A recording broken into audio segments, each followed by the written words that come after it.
The morning had barely begun when Jake Carter stepped out of his small apartment in downtown Chicago. He was already running late, but the sun was just beginning to peek over the horizon, casting long shadows on the cracked sidewalks beneath his boots. Jake, in his early 30s, was a delivery driver for one of the busiest logistics companies in the city.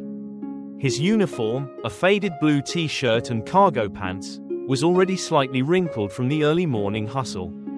And the heavy bag he carried on his shoulder thudded with the weight of his responsibilities. Today, like every day, was about getting from one stop to the next, all while making sure he didn't upset his boss, Mr. Harris, who had a reputation for being unforgiving. The city felt quieter than usual, with not a soul in sight except for a few birds chirping from the rooftops. As Jake quickened his pace, the rhythm of his footsteps echoed against the empty streets, his thoughts consumed by the mountain of bills he had yet to pay. It wasn't just the rent that weighed on him. His younger sister, Lily, was struggling with her chronic illness. Jake had to juggle long hours at work with visits to the hospital, all the while knowing that he was falling further behind on payments for both her treatments and the rent. But today, something felt different. As he rounded the corner of 6th and Park, a strange sound stopped him in his tracks. At first, it was just a rustling, like papers fluttering in the wind. Then it came again, a faint, muffled cry that seemed to cut through the stillness of the morning. "Help! Somebody help me!" Jake's heart sank. It wasn't the kind of sound you expected to hear on a quiet Monday morning. The voice was desperate, too desperate. His instincts kicked in, urging him to keep walking. He couldn't afford to be late. Not today of all days. He glanced down at his watch, 7:52 a.m. He was already running behind. But then, the cry came again, this time louder, more frantic. "Let me go. Please, let me go." Jake hesitated. His feet seemed to move of their own accord, drawn toward the alley where the sound was coming from. As he turned the corner into the narrow street, he saw them, two men, burly, dressed in dark clothing, dragging a young boy toward a black van parked at the far end of the alley. The boy, no older than 8 or 9, struggled against the men's grasp, his face streaked with tears, his small body trembling with fear. Jake froze, the weight of the situation dawning on him. He glanced down the street, empty. There was no one else around, no one to help. The decision hit him hard. Should he walk away? Should he ignore the situation and keep moving? But then he saw it, the boy's face, eyes wide and filled with terror. It was as if the child's plea reached deep into Jake's soul. Without thinking, he found himself moving toward the men, heart pounding in his chest. "Hey, let him go," Jake shouted, his voice echoing off the alley walls. He spotted a discarded plank of wood near a dumpster and grabbed it. The sound of his footsteps against the pavement grew louder as he approached, the plank in his hand ready for whatever might come next. The men stopped, their heads turning toward him. One of them, taller and more imposing, sneered. "Mind your business, man," he growled, his hand tightening around the boy's wrist. Jake didn't back down. "I said, let him go." The smaller man with a shaved head laughed. "What are you gonna do with that stick? You think you can take us both on?" Jake tightened his grip on the plank, stepping closer. His body was shaking, but his voice remained steady. "You want to find out?" For a moment, there was a tense silence. Then, the larger man cursed and glanced toward the street, his eyes narrowing. Without warning, the two men let go of the boy and bolted, disappearing down a side street, their footsteps quickly fading into the distance. The black van revved its engine and sped off, tires squealing against the asphalt as it disappeared into the city. Jake stood there for a moment, his breath heavy in his chest, the plank still in his hand. He watched the alley, making sure they weren't coming back. When he was certain they were gone, he dropped the plank to the ground and turned to the boy. The child was still huddled against the wall, trembling. "Hey, kid," Jake said, his voice softening. "You're safe now. They're gone." The boy looked up at him, His wide eyes filled with fear and confusion. He didn't say anything, but his hands were still shaking. "My name's Jake," Jake continued gently, crouching down in front of him. "What's yours?" The boy sniffled, his lip quivering. "Tommy," he whispered. "All right, Tommy," Jake said, offering a small smile. "You're okay now. Can you tell me where you live? Do you know your address?" Tommy shook his head, fresh tears spilling down his cheeks. "I don't know," he whispered. "I just wanna go home." Jake's heart sank. He looked around, trying to figure out what to do. There was no one else here to help, and he couldn't just leave the boy alone. He took a deep breath and held out his hand. "Okay, buddy," Jake said softly. "We'll figure it out. I'm going to take you to the police." "All right, they'll help you get home." Tommy hesitated for a moment, but then he reached out, his small hand trembling as it slipped into Jake's. Together, they walked toward the nearest police station. Jake's mind raced as he led Tommy down the quiet street toward the police station. His watch now read 8 a.m., and his stomach twisted with each passing second. Every step he took felt heavier, like he was carrying the weight of 1,000 unspoken consequences. The image of Tommy's face, streaked with tears and full of fear, stayed burned in his mind. Was the boy's family looking for him? Was anyone missing him? The questions gnawed at Jake, and the uncertainty grew with every block they walked. "Are we there yet?" Tommy's voice was small, barely above a whisper. His hand gripped Jake's tightly, as though holding on to the only lifeline in a world that had just turned upside down. "Almost, buddy," Jake said, forcing a calm smile. "We'll be there in no time." The walk felt longer than it should have. With every step, Jake's thoughts shifted between the terrifying encounter in the alley and the growing weight of his own situation. He was late, ridiculously late, and the consequences of that were beginning to loom larger in his mind.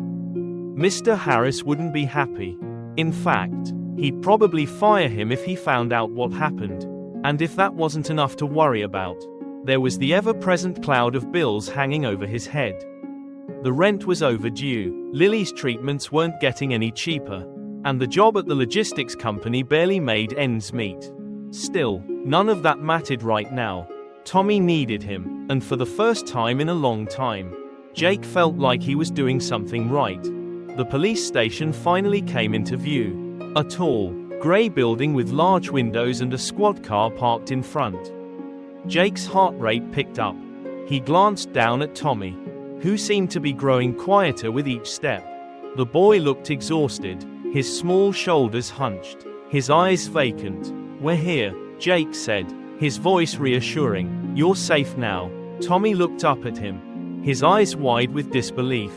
It was as if he didn't know whether to trust Jake or the unfamiliar building looming in front of them. "Will they help me?" he asked softly. "They will," Jake said firmly. "Trust me, you're in good hands." They entered the station, and the cool air inside hit Jake like a wave, the fluorescent lights buzzing overhead as they walked toward the front desk. A uniformed officer sat behind the counter, typing something into a computer. His expression was serious but friendly, a sharp contrast to the dark undercurrent of anxiety that Jake felt creeping up on him. "Excuse me," Jake called out, his voice low. "I found this kid, Tommy. He was being taken by 2 men. They tried to kidnap him. I scared him off, but he doesn't know where he lives. Can you help?" The officer looked up, his face softening when he saw Tommy standing next to Jake. "Of course," he said, rising from his chair. "Come on over here, we'll get this sorted out." Jake followed the officer to a small desk near the back of the station, where a female officer in her 30s was already waiting. She looked up and smiled warmly at Tommy, kneeling down to his level. "Hi, buddy," she said, her voice gentle. "I'm Officer Green. You're safe now, okay?" Tommy nodded quietly but didn't say anything. His hands were still trembling, and his eyes darted nervously around the room. Jake could feel the weight of the boy's fear, and it made his heart ache. What kind of life had Tommy had to live for him to be so terrified of the world around him? "All right, let's take it slow," Officer Green said softly. "We'll take care of everything." But first, can you tell me what happened? Jake stepped back, letting Officer Green take the lead. He could already tell that she had a calming presence. She knew how to speak to kids, how to ease their fears. As she spoke to Tommy, Jake found himself lost in thought, his mind wandering back to his own life. What if he had stayed in that alley for just a few more seconds? What if he had let those men take Tommy? His actions today weren't about being a hero, they were just the right thing to do. And yet, as Officer Green continued to ask Tommy questions, Jake realized that this small act of courage might just be the first step toward something much larger. The police were calm, methodical. They asked Tommy about the two men, and Tommy, still trembling, was able to give a description. The men had looked rough, burly, dressed in dark clothing, one with a scar on his face. It was enough for Officer Green to start the process of identifying them. As she jotted down notes, she glanced up at Jake. "Thank you for bringing him here," she said. "You did the right thing. Not everyone would have stepped in like you did." Jake shrugged, uncomfortable with the praise. "I just couldn't leave him there," he said, his voice low. The officer smiled kindly. "Well, not everyone would have, so you should feel good about it. You saved his life." Jake nodded, his mind still spinning. He had no idea what had just happened, what he had just done. But for some reason, it felt like it had been the right choice. He glanced at the clock on the wall. It was 8:30 a.m. now. He was officially an hour and a half late. But, deep down, he didn't mind. Jake's mind was racing as he left the police station, the events of the morning still swirling around him. Tommy was now in the hands of the officers, who promised to help him find his parents. Jake had done what he could, but as he stepped back out into the cool morning air, the reality of his own life came crashing back. He glanced at his watch, 8:45 a.m. The familiar weight of dread settled in his chest as he headed toward the bus stop. The thought of facing Mr. Harris, his boss at the logistics company, made his stomach churn. He was over an hour and a half late, and he knew the consequences. It wasn't just the risk of losing his job, it was the missed paycheck that could make or break his month. Jake had been trying to stay on top of things for so long. The bills piled up. Lily's medical bills were barely manageable, and his apartment was starting to feel smaller by the day. Every shift felt like a desperate scramble to keep up. But no matter how hard he worked, the weight of it all seemed to crush him more and more. He took a deep breath, trying to shake the anxiety that clung to him. As he waited at the bus stop, his mind drifted back to the boy, Tommy. He could still see the tear-streaked face of the child, his small hand gripping Jake's as if his life depended on it. The image of the two men dragging Tommy down the alley played over and over in his mind. And the decision he made, to step in and help, despite the risks, was something Jake knew he would never forget. When the bus finally arrived, Jake boarded and sat by the window, staring out at the city's bustling streets. The bright lights, the people moving quickly about their day, it all seemed so far removed from the moment that had just changed his life. But in some strange way, that moment had given him a new perspective. For the first time in a while, Jake didn't feel entirely alone. There was a sense of purpose in what he had done, a quiet but undeniable strength in knowing that he had made the right choice. When the bus dropped him off near the warehouse, Jake took another deep breath. He wasn't looking forward to the confrontation with Mr. Harris, but he knew he had to face it. As he walked into the large, concrete building, the familiar sounds of forklifts and workers shouting across the floor greeted him. He found Mr. Harris almost immediately, standing by the loading dock, clipboard in hand. The manager's stern expression was already waiting for him. Well, look who decided to show up," Mr. Harris said, not even bothering to hide the irritation in his voice. "Do you have any idea what time it is?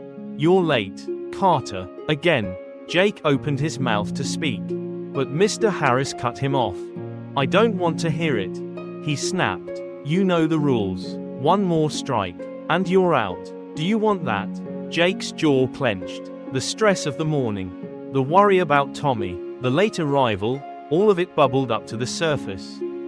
But he knew he couldn't let it show. I had to take care of something, Jake said evenly, meeting his boss's gaze. I found a kid. He was being kidnapped. I had to make sure he was okay before I could come here. There was a long pause as Mr. Harris stared at him, his eyes narrowing. Jake could feel the tension in the air, the weight of his words hanging between them. A kid, Mr. Harris said incredulously, raising an eyebrow. You think that's a good enough excuse to be late to work? Jake swallowed hard, but he stood his ground. I wasn't going to leave him there, he said quietly, his voice firm. I did what needed to be done. Mr. Harris let out a short, humorless laugh. You're a real hero, Carter, he said, his tone dripping with sarcasm. What? You're out there playing Superman instead of doing your job? You think that's going to save your paycheck? Jake's fists clenched, but he forced himself to stay calm. He had known Mr. Harris long enough to recognize the disapproval in his boss's voice. It wasn't just about being late, it was about not following the rules. I'm sorry, Jake said, trying to keep his voice steady. I know I'm late, but I did the right thing. That kid needed help, and I couldn't just ignore it. Mr. Harris scoffed, shaking his head. You think you're some kind of hero? Huh, you think the world's going to thank you for that? The warehouse won't run itself. Carter, you need to figure out where your priorities lie. Jake felt a surge of frustration rising in him, but he bit it back. This wasn't the time to argue. I understand, Jake said, his voice clipped. I'll get to work. Yeah, you better, Mr. Harris replied curtly, turning away. And don't let this happen again. Jake watched him walk away, a knot of frustration tightening in his chest. He didn't need this. He didn't need Mr. Harris's approval or anyone else's. He had done what he believed was right. And that was enough. But as Jake turned to face the loading dock, he couldn't shake the feeling that this moment, this choice to help Tommy, had shifted something in him. It was a small act, but it had changed the way he viewed his own life. For the first time in a long time, he felt like he wasn't just going through the motions. He had done something that mattered. Jake moved through the rest of the day in a haze, his body operating on autopilot. The hours seemed to stretch endlessly as he worked alongside the other warehouse employees, his mind constantly wandering back to the events of the morning. His body ached from the physical labor, and his mind was exhausted from the emotional weight of everything that had happened. But despite everything, Jake couldn't shake the feeling that something had shifted inside him. There was a strange sense of pride that lingered, tucked away in the back of his mind. He had done the right thing. For the first time in a long time, he felt like he had made a real difference. The image of Tommy's face, so terrified when Jake had found him in that alley, stayed with him. The boy was safe now, and that was all that mattered. But Jake's thoughts kept returning to the moment when he had stood up to those two men. He had acted without hesitation, without fear for his own safety, and somehow, it had felt right. As the day wore on, Jake found himself growing more and more tired. His shift was nearly over, and he just wanted to get home. The thought of Lily's treatment, the growing pile of medical bills, and the mountain of responsibilities he still faced gnawed at him. It was hard to find the energy to care about much else when his own life seemed so out of control. But as Jake finished his last task for the day, organizing boxes for shipment, a familiar figure walked into the warehouse. It was Mr. Harris, clipboard in hand, his sharp eyes scanning the floor as he made his way over to Jake. The tension from earlier still hung in the air, but Jake wasn't in the mood for another confrontation. He had done his best to put the whole situation out of his mind. But here was his boss again, no doubt to remind him of how late he had been that morning. "Hey, Carter," Mr. Harris called out, his voice hard as ever. "Come here for a second." Jake sighed, bracing himself for another reprimand. He wiped the sweat from his brow and walked over to where Mr. Harris was standing. The manager had a stern look on his face, but there was something else in his eyes now, something Jake couldn't quite place. "You're lucky you still have a job," You know that, Mr. Harris said, his tone more neutral than usual. I know, Jake replied, keeping his voice steady. I'm sorry about this morning. I won't be late again. Mr. Harris grunted in response but didn't seem as angry as before. Instead, he seemed thoughtful, almost like he was reconsidering something. For a moment, there was an uncomfortable silence between them, and Jake wondered if he was about to get another lecture. But then Mr. Harris surprised him. I heard about what happened today, he said quietly, glancing around to make sure no one else was listening. The kid you saved, Tommy, right? Jake's heart skipped a beat. He hadn't expected this, certainly not from someone like Mr. Harris. Yeah, Jake said, his voice softening. I just did what anyone else would have done. Mr. Harris looked at him for a moment longer, his gaze serious. Not everyone would have done that.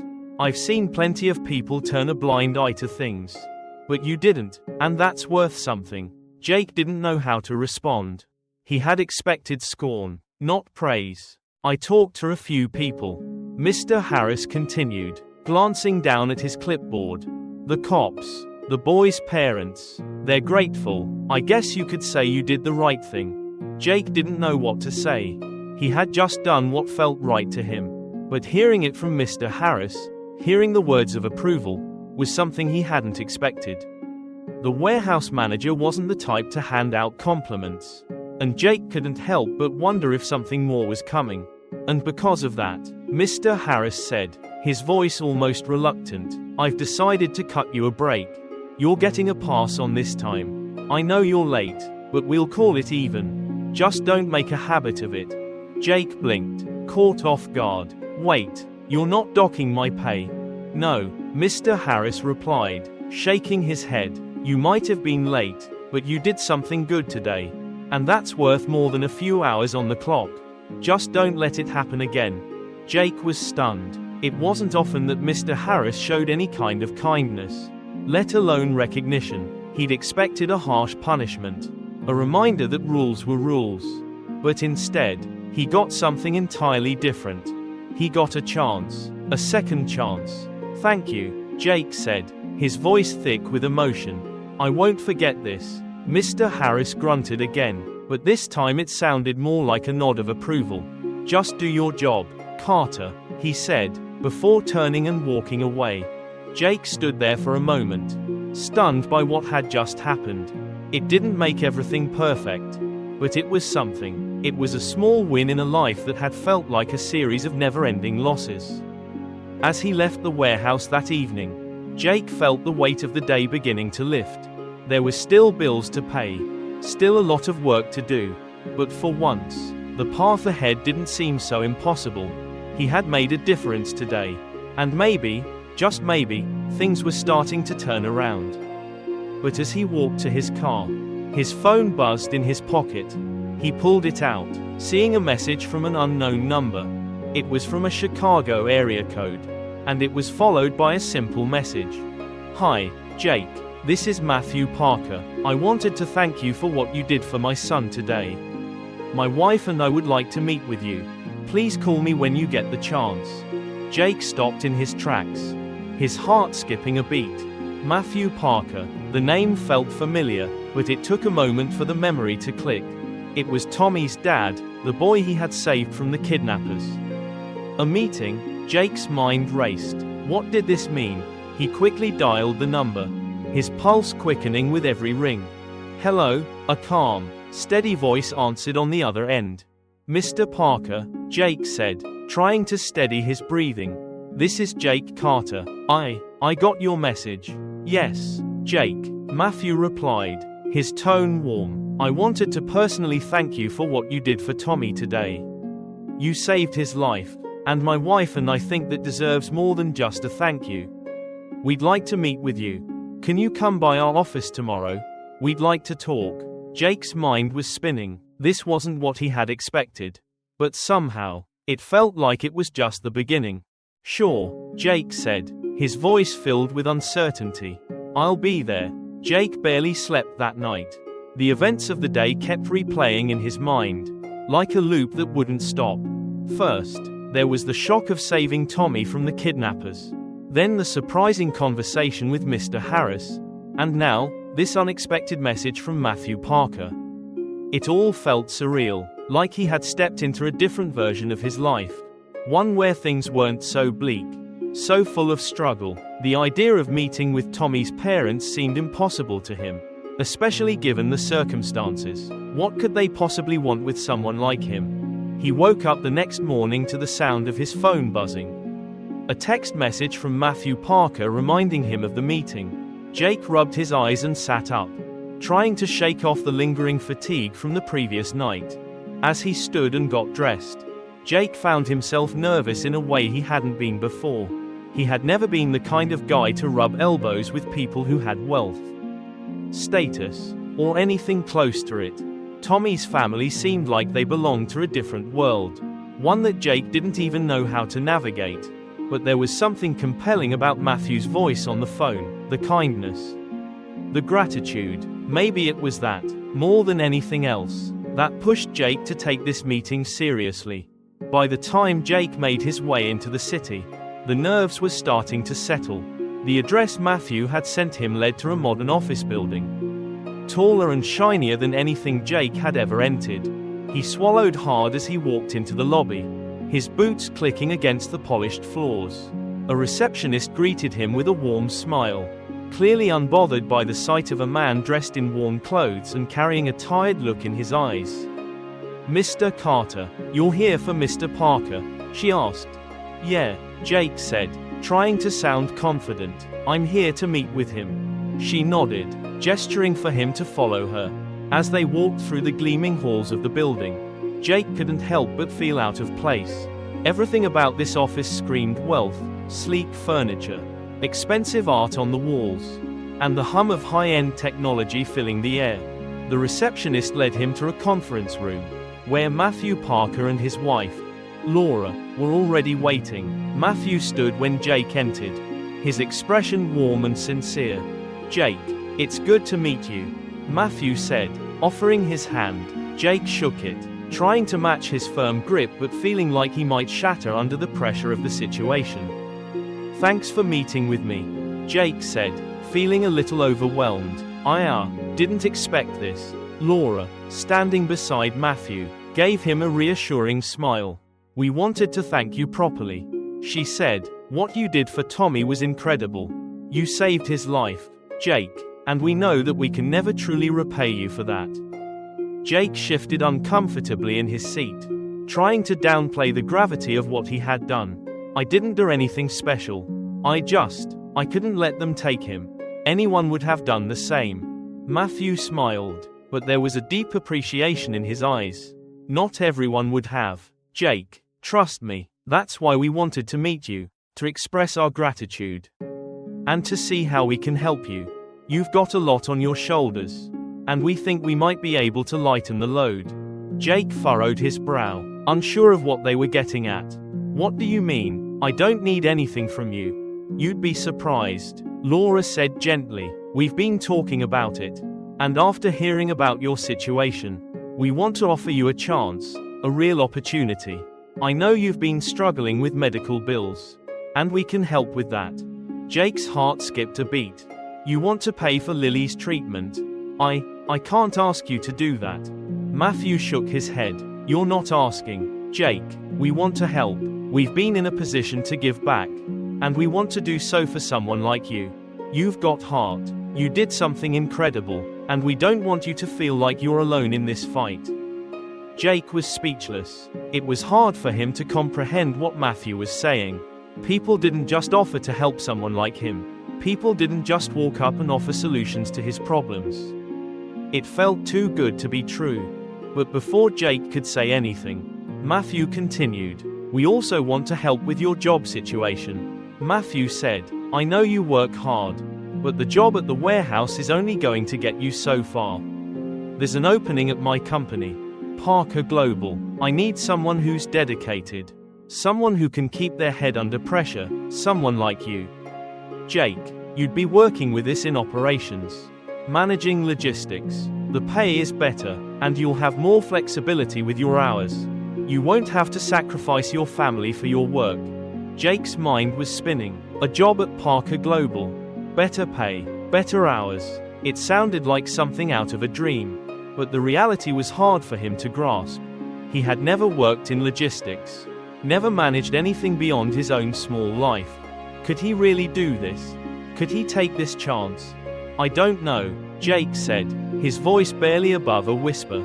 I've never worked anywhere like that before. I don't have the experience for it. Matthew's smile didn't waver. You've got the work ethic. That's all we need. The rest we can teach you. We believe in people, Jake. We believe in second chances. Laura nodded, her voice soft. And we believe in you. You've shown what kind of person you are. You've already proven you're willing to do what it takes. And we'd like to give you the opportunity to prove that you can do even more. Jake sat there for a long moment, taking in their words. His mind was still reeling, trying to process everything that had happened over the last 24 hours. He had been worried about bills, his job, his sister's health, but now, there was something new to think about, something that could change everything. Finally, Jake looked up at Matthew and Laura, his heart pounding in his chest. Are you serious? He asked, a hint of disbelief in his voice. We wouldn't have brought you here if we weren't, Matthew said, his tone firm. We know this is a big step, but it's a step that could change your life. And we want to help make that happen. Jake's breath caught in his throat. This was it. This was his chance. The weight that had hung over him for so long, the weight of constant struggle and uncertainty, seemed to lift just a little. Okay, Jake said, finally finding his voice. I'll do it. I'll take the job. Matthew's face lit up with a smile. Great. We'll make sure you have everything you need. And don't worry about Lily's treatment. We'll take care of that, too. Jake couldn't believe it. A job, a chance to do something better.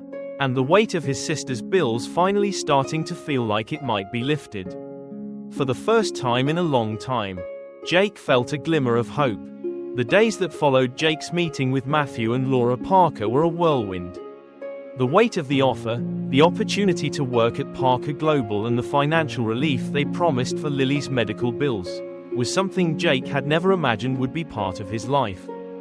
His mind still struggled to catch up with reality. He had always been so accustomed to the grind of his warehouse job, to the endless cycle of exhaustion and worry. The idea of stepping into a new world, one where there was hope, stability, and even the chance to make something of himself, was both thrilling and terrifying. Jake's first day at Parker Global arrived quickly. The transition from the old warehouse to the sleek, modern offices of Parker Global felt like stepping into a different universe. The building stood tall and gleaming, a far cry from the grimy, dim-lit warehouse where Jake had spent the last several years of his life. The lobby was expansive, with marble floors and a tall glass wall that overlooked the city. Jake couldn't help but feel out of place. His old jeans and worn boots a stark contrast to the polished suits and designer shoes that walked by. When he walked through the doors, he was greeted by Cynthia, a woman in her early 30s with a no-nonsense attitude and a welcoming smile. She was the operations manager and would be showing Jake the ropes on his first day. Welcome aboard, Jake, Cynthia said as they shook hands. I've heard a lot about you. Let's get started, shall we? Jake nodded, still overwhelmed, but trying to mask it. Thanks, I'm ready. Cynthia led him to a desk in an open-plan office area, where employees were busy typing on computers, making calls, and coordinating shipments. The hum of activity was far different from the grating sounds of forklifts and loud conversations that filled the warehouse. Here, everything seemed so organized, so calculated. Jake felt a little out of place but also a sense of anticipation. Maybe, just maybe, this was where he belonged. Over the next few days, Jake's world shifted. Cynthia spent time walking him through the basics of logistics, tracking inventory, coordinating shipments, and managing schedules. It was all foreign to Jake at first, but his natural ability to learn quickly began to shine. His background in manual labor gave him an edge when it came to understanding how the physical side of logistics operated. But what he quickly realized was that it wasn't just about moving things from one place to another, it was about efficiency, timing, and communication. And for the first time in years, Jake felt like he was part of something bigger. But it wasn't just the work that felt different. It was the people. There was a camaraderie at Parker Global that Jake had never experienced in his previous job. No one looked down on him because he didn't have a college degree or because he wasn't some corporate expert. People treated him like he belonged there. And that made all the difference. Cynthia was patient and encouraging, constantly pushing him to learn more and do better, while Matthew and Laura checked in on him from time to time to make sure everything was going smoothly. By the end of his first week, Jake felt more alive than he had in years. He was learning new things, taking on new challenges, and gaining skills that would serve him for the rest of his life. For the first time, the future didn't look so uncertain, but even as things seemed to improve, Jake couldn't shake the gnawing feeling of guilt that lingered in the back of his mind. He still hadn't told Lily about the new job, about how his life was beginning to change. He didn't want her to get her hopes up. She had been so sick for so long, and every day felt like a battle for her. The thought of telling her that things might get better felt like tempting fate. One afternoon, after work, Jake went straight to the hospital to see Lily. The familiar sterile smell of the hospital hit him as he entered, and he felt the familiar lump rise in his throat. He hated seeing her like this, so small, so fragile, hooked up to machines that beeped and hummed around her. But at the same time, it was the one place he felt truly needed, truly connected to something that mattered. Lily was lying in bed when Jake walked in, a soft smile lighting up her face when she saw him. "Hey, Peanut," Jake said, sitting down beside her. He brushed a lock of hair away from her face, his heart aching as he took in the sight of her pale skin and tired eyes. "How's my girl today?" "I'm good, Daddy," Lily said softly, her voice still weak from the treatments. "The doctor said I might get a new medicine soon.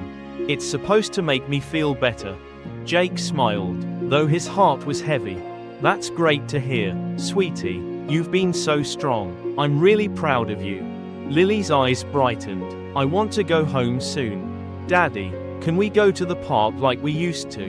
Jake's chest tightened at the thought. He wanted that more than anything, to take Lily back to the park. To have a normal day without worrying about treatments, bills, or the uncertainty of what tomorrow would bring. But he couldn't make any promises. "Of course, Peanut," Jake said, brushing away a tear that had escaped. "We'll go to the park as soon as you're feeling better. I promise." As he sat with her, Jake's mind drifted back to his first week at Parker Global. The new job, the opportunity, it all felt like a dream. But it was a dream he had to keep grounded in reality. If he could get his life together, if he could make enough money, maybe they could move to a new apartment. Maybe Lily could have the treatments she needed without him constantly worrying about how to pay for them. But for now, all Jake could do was be here with his sister, offering her what comfort he could. She was his world. She was the reason he was doing all of this, the reason he had stepped up in that alley to save Tommy. The reason he was pushing himself to be better. Everything he did now was for her. "I have something to tell you, Lily," Jake said quietly, looking at his sister. "I got a new job. It's at a really good company, and it's going to help us a lot." Lily's eyes sparkled, her excitement palpable. "Really, Daddy? That's so good. Does that mean we can go to the park more?" Jake chuckled softly. "Yeah, Peanut. It means we can do a lot of things. I'm going to make sure you get everything you need." Lily smiled, her eyes glowing with hope. "I knew you could do it. Daddy, you're the strongest person I know." Jake's heart swelled at her words. Maybe, just maybe, things were starting to change. And he was ready to fight for that change with everything he had. Jake woke up early the next morning, a soft light filtering through the blinds of his small apartment. The air was still cool, the silence of the early hours calming. As he sat up and rubbed his eyes, The weight of the past few weeks pressed against his chest. His life had changed more in the last month than it had in the last several years. From saving Tommy to getting the job at Parker Global, it was as if the universe had finally decided to offer him a break. But even with the promise of a better future, Jake knew the road ahead wasn't going to be easy. There would still be struggles, setbacks, and moments of doubt, but for the first time in a long time, he felt something he hadn't felt in years: hope. As he got dressed, Jake glanced at the calendar on the wall. It was the first day of the month, and that meant a new set of challenges awaited him. Bills, doctor visits, his responsibilities to Lily, the weight of those never really went away. But at least now he had a job that paid better. A job that allowed him to breathe a little easier. He wasn't just working for survival anymore. He was working towards something better for both of them. After a quick breakfast, Jake grabbed his things and headed out the door. He couldn't afford to be late today. Parker Global was everything now. It was the key to building the life he had always dreamed of for himself and Lily. He needed to make the most of this opportunity. The morning passed quickly at work. Cynthia showed him how to use the company's new software system to track inventory, while Matthew checked in on him a few times, offering support and guidance. It was a learning curve, but Jake was determined to keep up. His mind was sharp, and for once, he didn't feel out of place. There were moments when he still felt like he didn't belong in this new world. But those moments were becoming fewer and farther between. Every time he caught a glimpse of the work he was doing, or the way his colleagues trusted him, it reminded him that he was capable of more than he had ever thought possible. But the true test came that afternoon when Jake got a phone call from an unfamiliar number. "Hello," Jake answered, stepping outside for a break. "Mr. Carter," the voice on the other end was calm but urgent.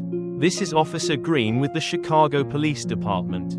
I'm calling to update you on the investigation regarding the men who tried to kidnap Tommy." Jake's heart skipped a beat.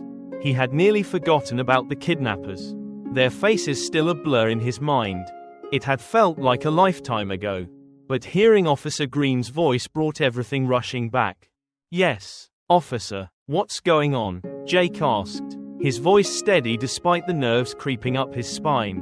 "We've made some significant progress," Officer Green continued. "We were able to track down and arrest the two men you described.